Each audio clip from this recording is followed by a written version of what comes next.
The morning sun rose over New Busan like it did every day. Children walked to school. Workers traveled to the mining stations. Farmers checked their crops in the greenhouse domes. Nobody knew that this would be the last sunrise they would ever see. Captain Park Do-yeon stood on the bridge of the orbital defense station, drinking his second cup of coffee. He had served here for 3 years. It was a quiet posting. Nothing ever happened on the frontier. The biggest excitement was usually a cargo ship arriving late. His censor officer, young woman named Sergeant No Yuri, frowned at her screen. "Captain, I am detecting something strange. Multiple contacts appearing from hyperspace." Do-yeon set down his coffee. "How many contacts?" Yuri's face went pale. Her hands began to shake. "Sir, I am counting." 200. "No, 300. "Still coming?" Before Do-yeon could respond, the sky above New Busan filled with ships. They were massive, each one larger than anything humanity had ever built. Their hulls were dark purple, covered with strange symbols that seemed to glow with cold light. The Velroth Dominion had arrived. Do-yeon had heard stories about the Velroth. Every spacefaring species had. They were ancient, powerful, and cruel. They believed the galaxy belonged to them. Other races existed only to serve or to die. All hands to battle stations, Do-yeon ordered, his voice steady even as his heart raced. "Launch all fighters. Send a distress signal to Earth. Tell them we are under attack." The defense station's weapons opened fire. Missiles and energy beams streaked toward the alien fleet. But something impossible happened. The weapons passed through the Velroth shields like they were nothing. They simply did not work. The Valreth ships returned fire. The first shot destroyed the station's main cannon. The second killed 40 crew members. The third crippled their engines. Down on the surface, Dr. Kim Yuna was performing surgery when the hospital shook. The lights flickered. Emergency alarms began screaming. She finished closing her patient's wound with steady hands and ran to the window. What she saw stopped her heart. Velrath landing craft were descending on the city. They were not shaped like human ships. They looked like giant insects with sharp legs and glowing eyes. As she watched, one of them opened fire on a school. The building simply vanished in a flash of light. "Everyone to the bunkers," Yuna screamed. "Now move." She grabbed as many patients as she could. She pulled nurses and doctors along with her. They ran through hallways filling with smoke and fear. Behind them, the sounds of destruction grew closer. The bunker was deep underground, built for emergencies that nobody ever expected to happen. Yuna pushed people inside until she could fit no more. 47 people. Out of a hospital with 300 staff and 200 patients, she sealed the door just as the hospital above them exploded in orbit. Captain Park Do-yeon watched his station die around him. Fires burned everywhere. Bodies floated in the zero gravity of damaged sections.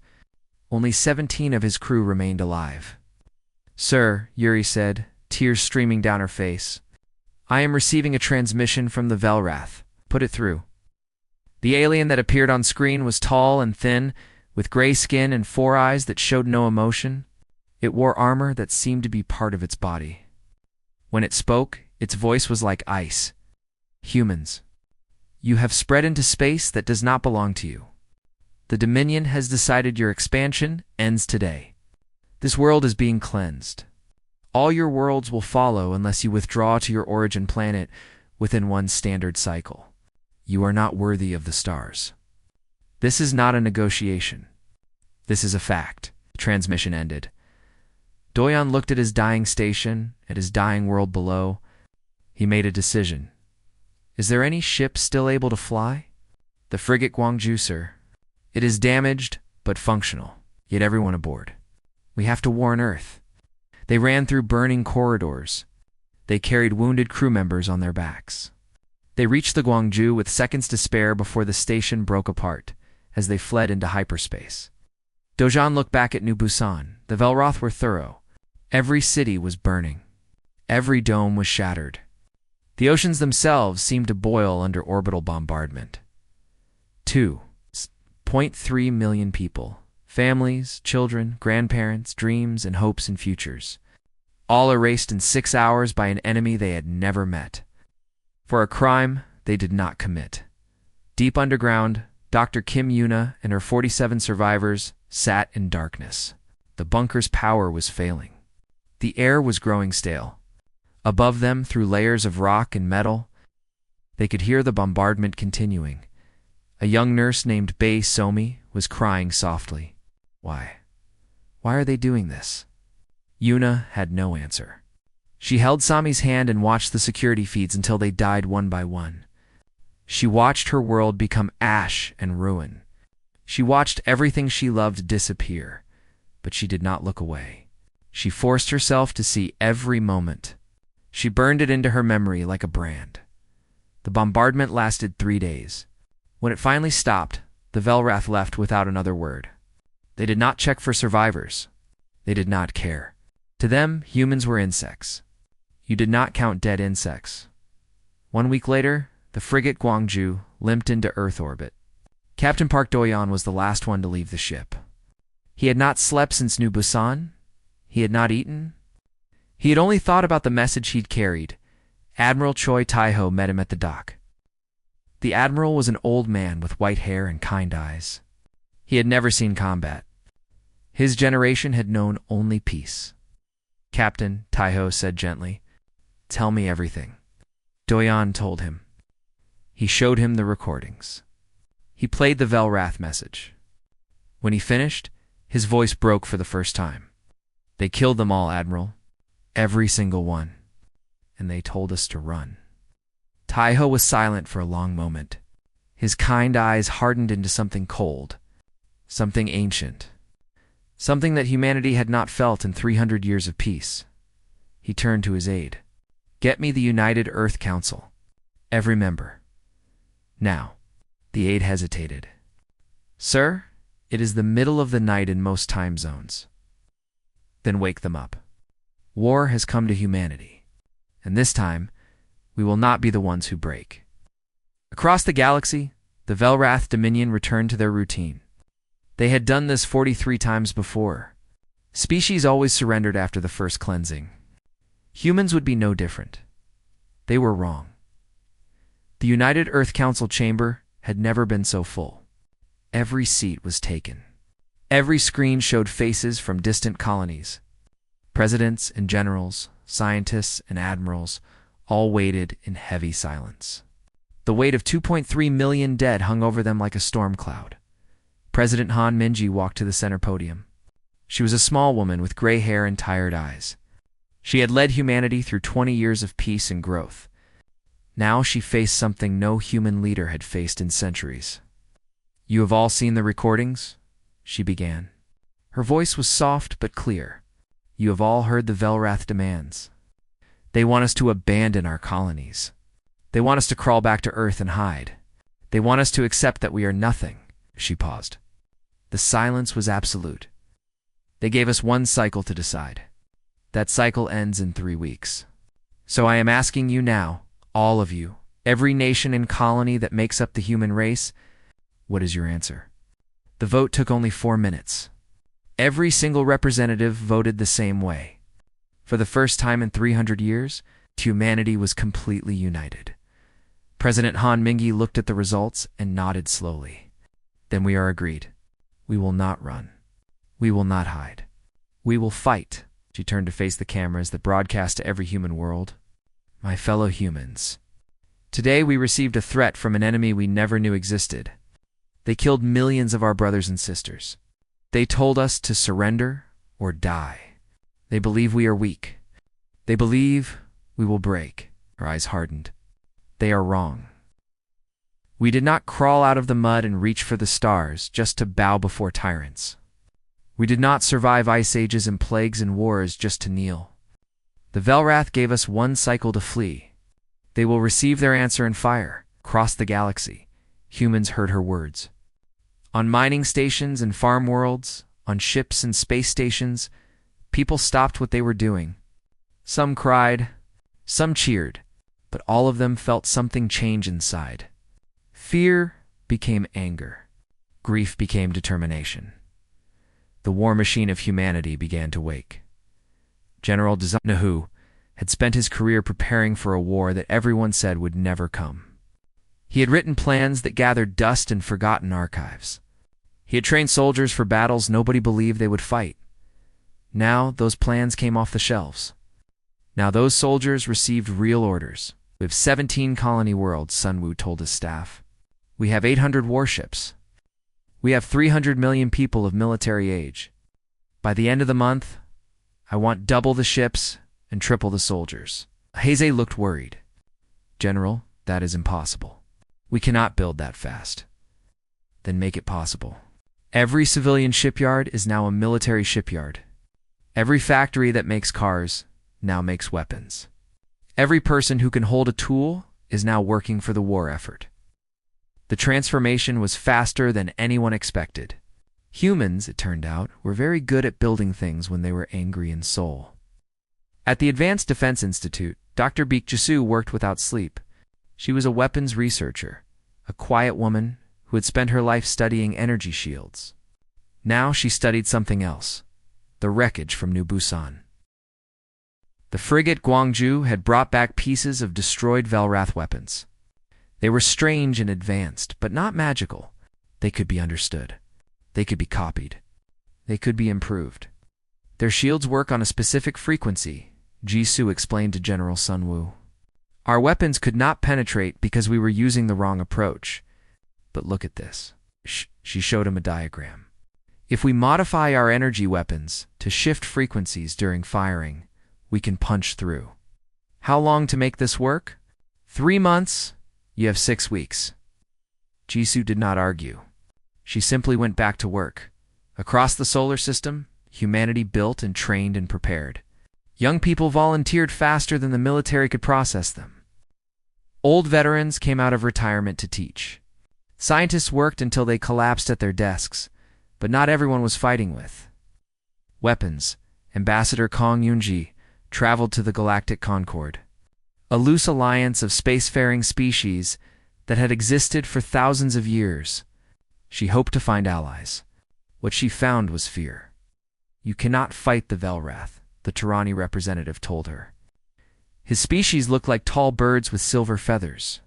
His eyes were kind, but sad. We know. We tried once, long ago. They destroyed 12 of our worlds before we surrendered. Then help us, Yunji said. Together, we might stand a chance. Yes. If we help you, they will destroy us too. I am sorry, Ambassador. Truly sorry. But we cannot afford to hope. Most species said the same thing. The Velrath had ruled through terror for 3,000 years. Nobody believed they could be beaten. But a few spoke differently. A small delegation visited Yunji in secret. They were Neth, a species of short beings with blue skin and 4 arms.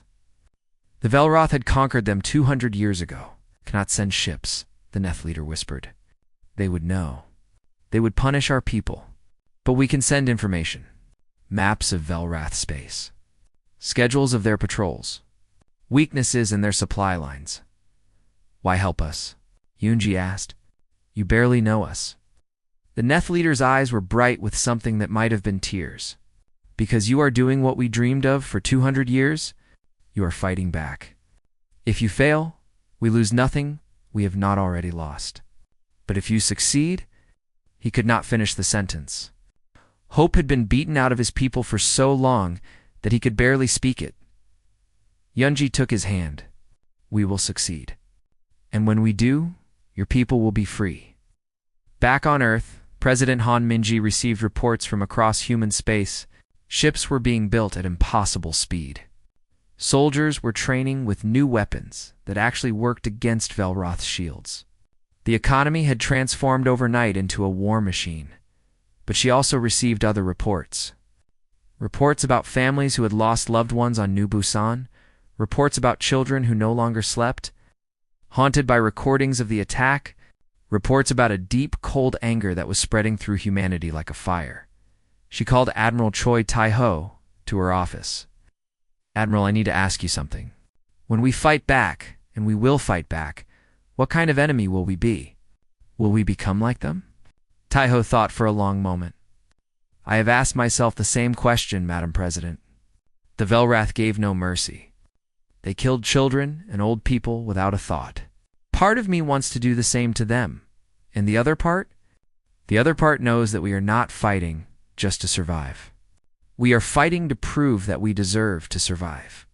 If we become monsters, then even if we win, we lose. Han Minji nodded slowly. Remember that, Admiral?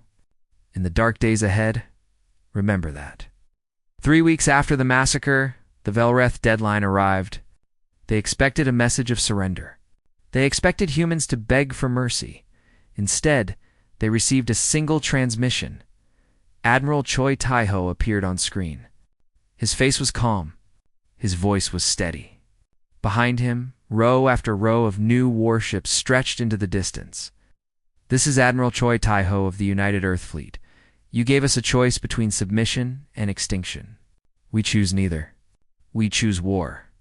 And we do not stop. Not until every world you have burned is avenged. Not until every species you have enslaved is free. Not until the name Velrath is remembered only as a lesson in what happens when you underestimate humanity. The transmission ended in the great halls of the Velrath homeworld. The High Council watched in confusion. This had never happened before. Prey was not supposed to fight back. They're bluffing, one council member said. They must be. And if they are not? Another asked. The Supreme Archon, ruler of the Dominion, waved a dismissive hand. Then we will crush them like we crushed all the others. Humans are nothing. They will learn. But deep in his ancient heart, for the first time in centuries, the Archon felt something he did not recognize. It was doubt. 6 months after New Busan burned, a human fleet appeared in Velroth's space. Nobody expected them. Nobody believed they would come so far, so fast. But humans, it turned out, were full of surprises. Vice Admiral Yoon Hannah stood on the bridge of her flagship, the battleship Dokdo. She was a tall woman with short black hair and eyes that had seen too much death. Before the war, she had commanded patrol ships on boring routes. Now she commanded 200 warships heading into the heart of enemy territory. Admiral, we are approaching Keth Prime, her navigator reported. No signs they have detected us. Keth Prim was a major Velrath logistics hub. Supplies and ships passed through here on their way to the front lines. If humanity could destroy it, they would cripple the Valrath war effort for months. All ships prepare for combat, Hannah ordered. Remember your training. Remember New Busan? Today we show them what humans can do. The fleet dropped out of hyperspace like wolves falling on sheep. The Velrath garrison at Kethprim numbered 30 warships. They were larger than human vessels, more heavily armed. But they had a problem. Their shields, which had always been invincible, suddenly were not. The first human missiles struck the Velrath command ship. Energy weapons that shifted frequencies tore through shields that had stopped everything for 3,000 years. The Velrath captain had exactly 2 seconds to feel surprised before his bridge exploded. Forward squadrons engage the orbital defenses, Hannah commanded. Fighter wings launch and target the shipyards. Ground forces prepare for landing. The battle for Keith Prime had begun. Lieutenant Shin Dong-yuk led the fighter assault. He was young, only 24, but his eyes were old.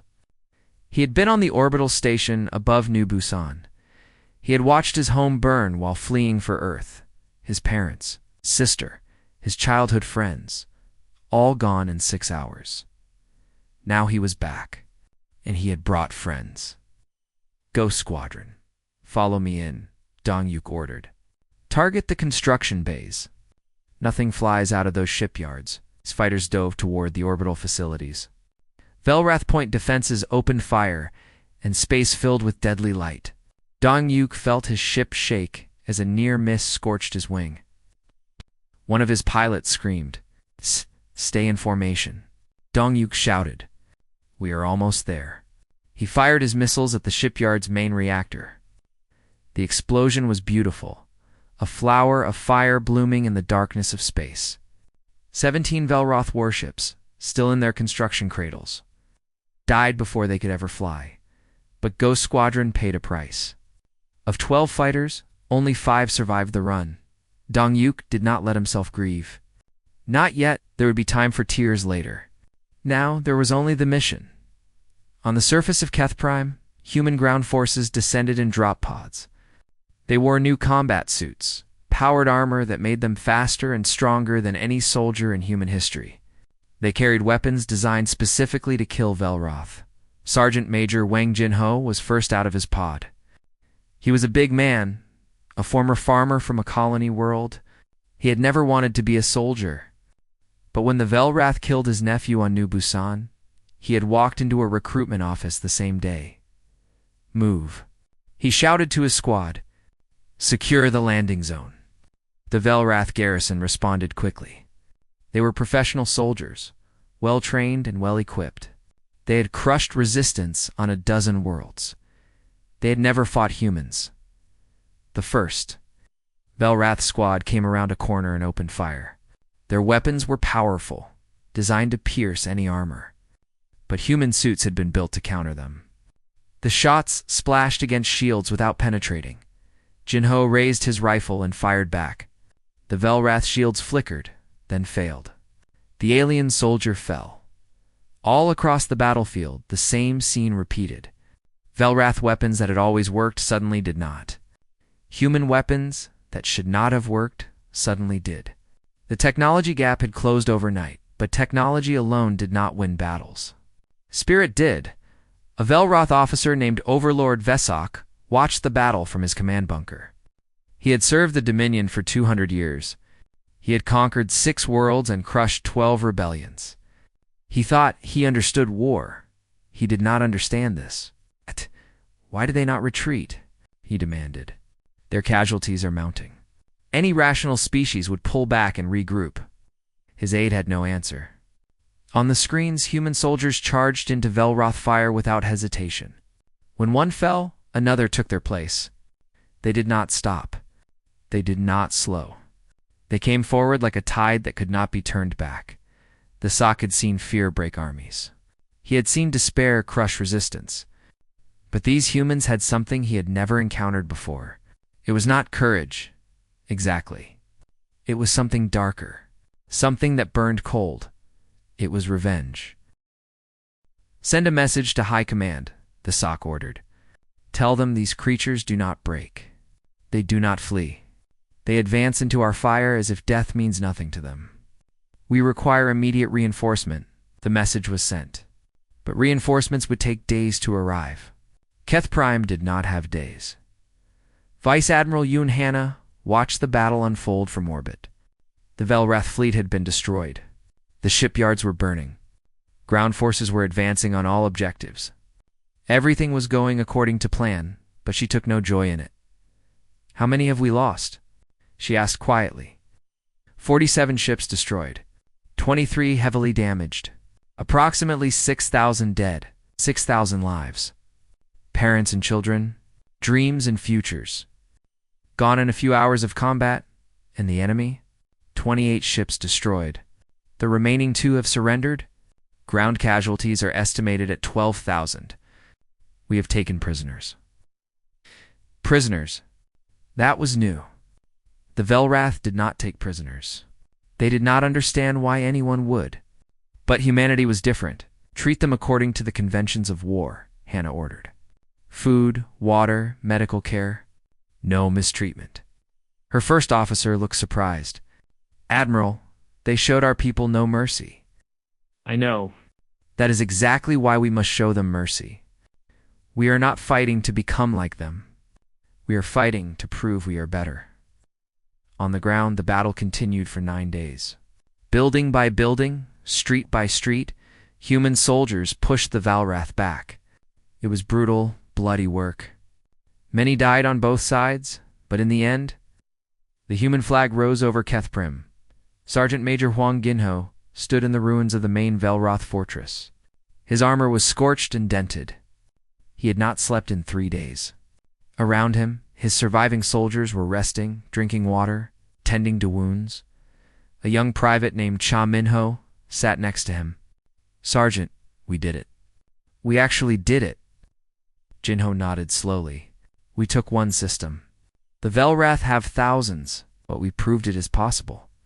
We proved they can be beaten. For the first time in months, Jinho almost smiled. Yes, we did prove that. Across the galaxy, news of the victory spread. Velroth's subjects heard whispers of a species that had won against their masters. Hope, a feeling many had forgotten, began to stir in oppressed hearts.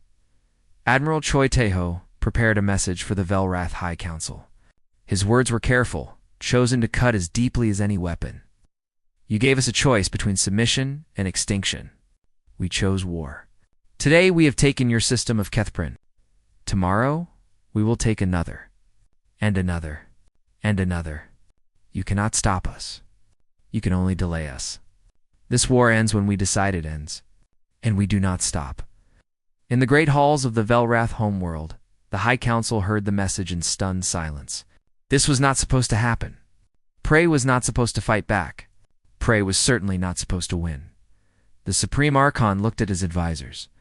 For the first time, he saw fear in their eyes. Perhaps one of them suggested carefully we should consider negotiation. The Archon slammed his fist on the table. We do not negotiate with lesser species. We destroy them. But even as he spoke, he wondered, what if these humans were not lesser? What if they were something else entirely? Far away, on the ruins of Kethprim, Lieutenant Shin Dong-yuk looked up at the stars. Somewhere out there, past the lights of distant suns, lay the Velrath homeworld. We are coming, he whispered. For every person you killed, for every world you burned, we are coming. The stars did not answer, but somehow the silence felt like agreement. 18 months into the war, the galaxy was changing. What began as a desperate fight for survival had become something larger, something that would reshape the stars themselves. Captain Oh Sung-ho stood on the bridge of the Indomitable, the largest warship humanity had ever built. She was beautiful in a deadly way, a mountain of metal and weapons that stretched 2 kilometers from bow to stern. Human engineers had built her using stolen Velroth technology that improved it in ways the Velrath had never imagined. Captain. We are receiving a transmission from the Neth convoy, his communications officer reported. They are requesting escort to the refugee collection point. Tell them we are on our way. The Neth were one of the first species to openly ally with humanity. After centuries of Velrath rule, they had risen up when human forces liberated their outer colonies. Now millions of them were fleeing Velrath retaliation, and human ships protected their escape. The Indomitable was not alone. Around her flew 300 human warships, plus 200 vessels from allied species. The coalition fleet was growing every month. In the medical bay of a transport ship, Dr. Kim Yuna worked without rest. She had changed much since hiding in that bunker on Nu. Busan, the quiet colony doctor, had become the coordinator of the largest humanitarian relief effort in Galactic. History. We have another wave of refugees incoming, her assistant reported. Tirani this time. 3 million of them. Yuna nodded and began preparing medical teams. The Tirani had finally joined the war after the Velroth burned 2 of their worlds in punishment for secretly helping humanity. Now they fought alongside humans with the fury of a species that had nothing left to lose. Out. Dr. Kim, a Neth nurse, said, I do not understand something. Why do you help us? You are fighting a war. Every ship used for refugees is a ship not fighting battles. Yuna looked at the nurse with tired eyes. Because this is why we fight. Not just to destroy the Velrath, but to build something better. If we save ourselves but abandon everyone else, what have we really won? The nurse had no answer, but she looked at Yuna with something that might have been wonder. General, Elise Sunwoo studied the war map in Earth's command center. The display showed thousands of star systems, many now marked with human flags. The Velrath were losing ground faster than anyone had predicted, but they were not beaten. Not yet. They are consolidating their core systems, his aide explained, pulling back their best fleets, building defensive lines. They know they cannot hold everything, so they are choosing what to protect. And what are they protecting? Their homeworld, obviously. their major production centers, and the aid hesitated in their slave worlds. Billions of beings from conquered species still under their control. Sun Wu frowned. This was the problem they had feared. The Velrath were using their subjects as shields. Every attack on Velrath positions risked killing innocent beings who had no choice in the war. We cannot become liberators by killing the people we are trying to free, Sun Wu said quietly. Find me another way. Dr. Beek Jisu arrived at headquarters that night. She'd been working on something new, something that might change everything. General, I have developed a weapon that disables ships without destroying them. It overloads their power systems and leaves them dead in space. The crews survive. They can be rescued or captured. Sun Wu studied her data. This would let us take Velrath positions without massacres. Yes, but there is a cost. The weapon is expensive to produce. We can only make a few hundred of them. They would need to be used carefully. Can they win us the war? Jisoo met his eyes. They can win us the war we want to win. The one where we are still human at the end. Across the galaxy, the coalition grew stronger. The Neth contributed soldiers, fierce fighters who had dreamed of freedom for 200 years. The Tyranni sent their remaining fleet, old ships, but crewed by determined pilots. A dozen smaller species added what they could. Supplies, intelligence, safe harbors. Ambassador Kong Yonji moved between these allies, holding the coalition together with diplomacy and shared purpose. It was not easy. Different species had different goals, different fears, different hatreds. The Tyranni want to execute all Velrath prisoners, she reported to President Han Minji. They say it is justice for what was done to their people. And the Neth want to enslave them. Turn them into the servants they made others become. Han Minji closed her eyes. This was the danger of war. It was easy to become the thing you fought against. What do you recommend? I recommend we hold to our principles. Prisoners are treated humanely. War criminals are tried fairly. Everyone else goes free when the fighting ends. The others will not like that. No, but they will respect it. Humanity is leading this coalition because we showed another way is possible. If we abandon that, we lose everything that makes us different. The president nodded slowly. Tell them. And tell them why. Perhaps they will understand. On the front lines, the war continued. Captain Oh Sung-ho led the Indomitable into battle after battle. He lost count of the systems liberated, the Velrath ships destroyed, the friends who died beside him. But something strange was happening. The Velrath were fighting differently now. Less arrogantly, more desperately. Prisoners spoke of chaos in the High Council, of leaders who could not agree, of an empire that was cracking from within. They never expected this, Captain Shin Dong-yuk said. He had been promoted after Keth Prime, given command of his own destroyer. They built their whole society on being invincible. Now that they are losing, they do not know how to respond. Fear is a poor foundation for an empire. When it cracks, everything falls. Do you think they will surrender? Some might. Others will fight to the end. The question is how many we can save before then. News came from Earth that the coalition fleet was being assembled for the final push. 10,000 ships from 20 species, the largest military force in galactic history. Their target was obvious. The Velrath homeworld President Han Minji addressed the coalition in a speech, broadcast across all allied worlds. Her words were translated into 100 languages, heard by trillions of beings. We did not choose this war. It was forced upon us by an empire that saw other species as insects to be crushed. For 3,000 years, they ruled through fear. For 3,000 years, they believed they could never be challenged. She paused. They were wrong. Humans and Neth, Tyranni and a dozen others, we have proven that courage is stronger than terror, that freedom is worth any price. Now we go to finish what we started. Not for revenge, not for conquest, but for justice. For every world they burned, for every species they enslaved, for the simple belief that no one has the right to decide who is worthy of the stars. The response was overwhelming. Ships launched from every allied world. Soldiers volunteered faster than they could be transported. The galaxy itself seemed to be rising on the Indomitable. Captain Osangho watched the fleet assemble.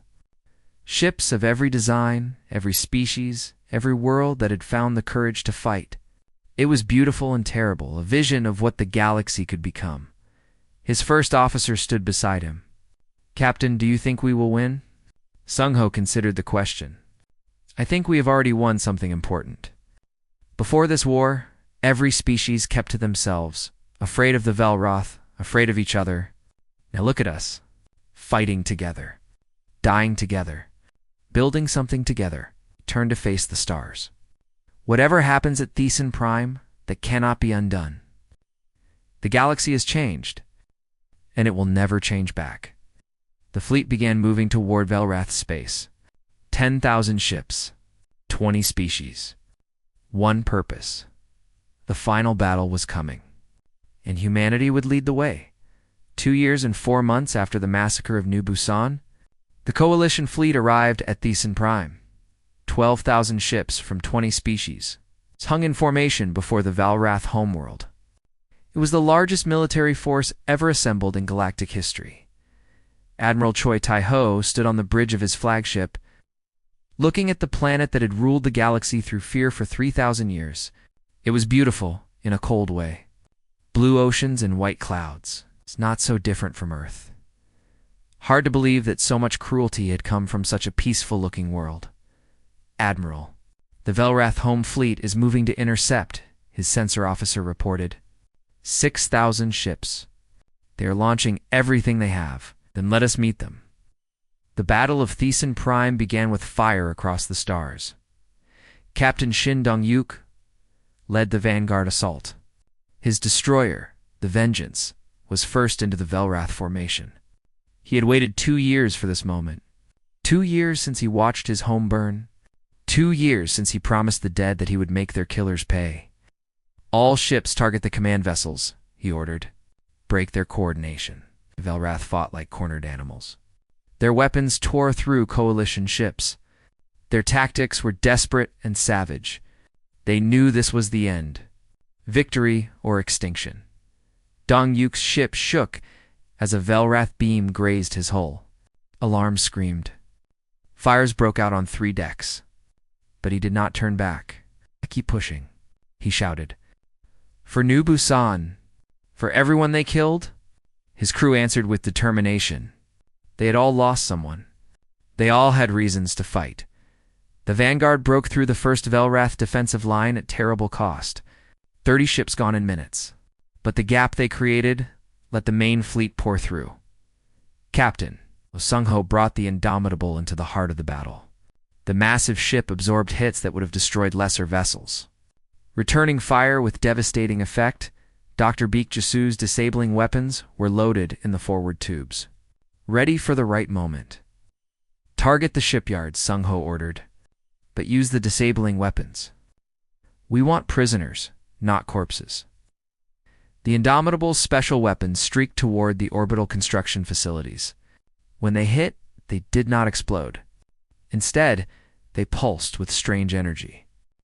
Velrath ships went dark, their power systems overloaded, their crews alive but helpless. Across the battlefield, Coalition ships used the same weapons on surrendering vessels. The Velrath crews were stunned. They had expected to die.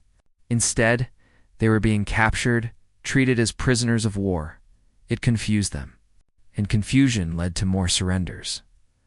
On the surface of Thesan Prime, Supreme Velroth Archon, Morthok watched his empire die. He was ancient, older than most species in the galaxy. He had ruled for 800 years. He had crushed 43 species and conquered 1,000 worlds. Now he watched humans destroy everything he had built. "How?" he whispered. "They are children. Their species is barely 1,000 years old. How did they beat us?" His advisors had no answer. They were too busy trying to flee. The space battle lasted 6 hours. When it ended, 4,000 Velrath ships were destroyed or disabled. 3,000 Coalition ships were lost. The price of victory was written in blood and fire. But victory it was, Admiral. Choi Tai-ho broadcast a message to the Velrath surface. His voice was tired but firm. "This is Admiral Choi Taiho of the United Coalition Fleet. Your fleet is destroyed. Your defenses are broken. You have 1 hour to surrender unconditionally, or we will begin bombardment of military targets on your surface." This is not a negotiation. This is a fact. The hour passed in silence. Coalition soldiers prepared for ground assault. Dropships loaded with troops from 20 species waited for the order. Then, with 10 minutes remaining, a transmission came from the surface. Supreme Archon Morthok appeared on screen. His face was gray. His 4 eyes showed something no one had ever seen in a Velroth ruler before. "Defeat. We yield," he said. The words seemed to cause him physical pain. "The Dominion... surrenders. What are your terms?" President Han Minji spoke for the coalition. She had traveled all the way from Earth to be present at this moment.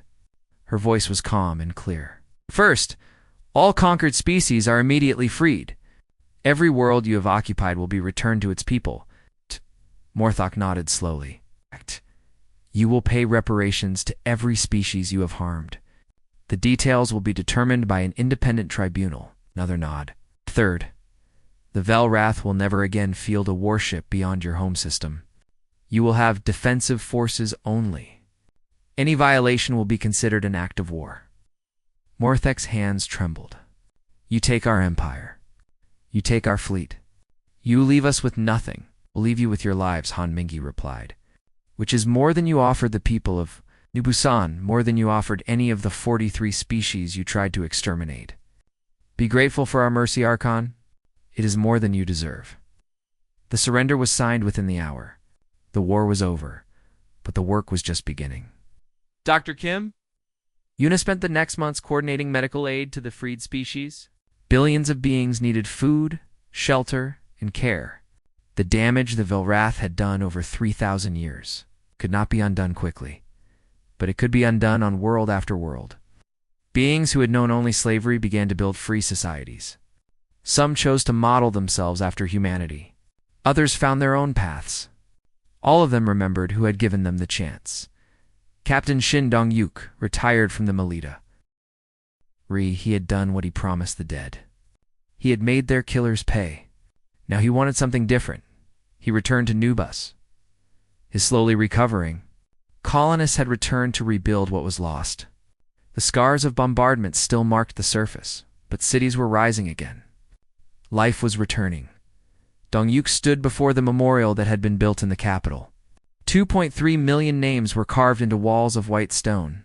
He found his parents' names, his sister's name, his childhood friends. "We did it," he whispered. "We made them pay. We made it mean something." The wind carried his words into the sky. The dedication ceremony drew beings from across the galaxy. Humans in Neth, Tirani, and a dozen others stood together to honor the dead of New Bus, and Dr. Kim Yuna spoke first. She had survived in that bunker with 47 others. Now she represented all of them.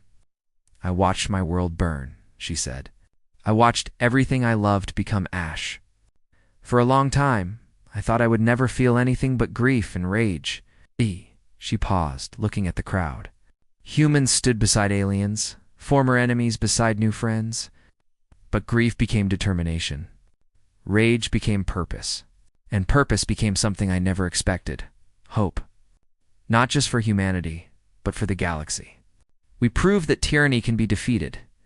We proved that different species can work together. We proved that there is another way. Ambassador Kong Yunji spoke next.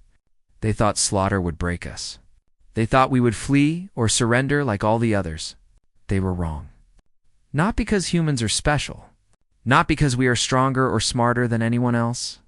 But because we refused to accept their view of the universe.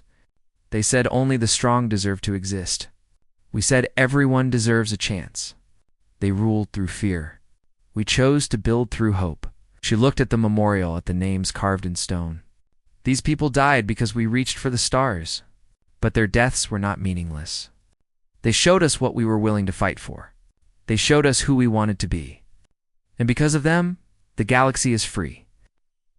Admiral Choi Taiho gave the final words. He was old now, older than he had been when this all began. The war had aged him. But his eyes still held the fire that had carried humanity through the darkest days. 2.3 million names, he said. 2.3 million people who woke up one morning expecting an ordinary day. They did not ask to be heroes. They did not choose to become symbols, but they became both. Because when the Valroth killed them, they woke something in humanity that the galaxy had never seen. It looked at the sky, at the stars that humanity had fought to keep. The Velrath called us insects. They said we were not worthy of space. They were wrong. We are worthy because we chose to be. Because when darkness came, we did not hide. We lit a fire that burned across the galaxy, and that fire will never go out. The ceremony ended. The crowd dispersed, but the memorial remained, white stone against blue sky. Carrying the names of those who had given everything, and across the galaxy, beings of 100 species looked at the stars with new eyes. Fear was gone. Hope had taken its place. Humanity had not just survived. Humanity had changed everything. The war was over. The future had begun.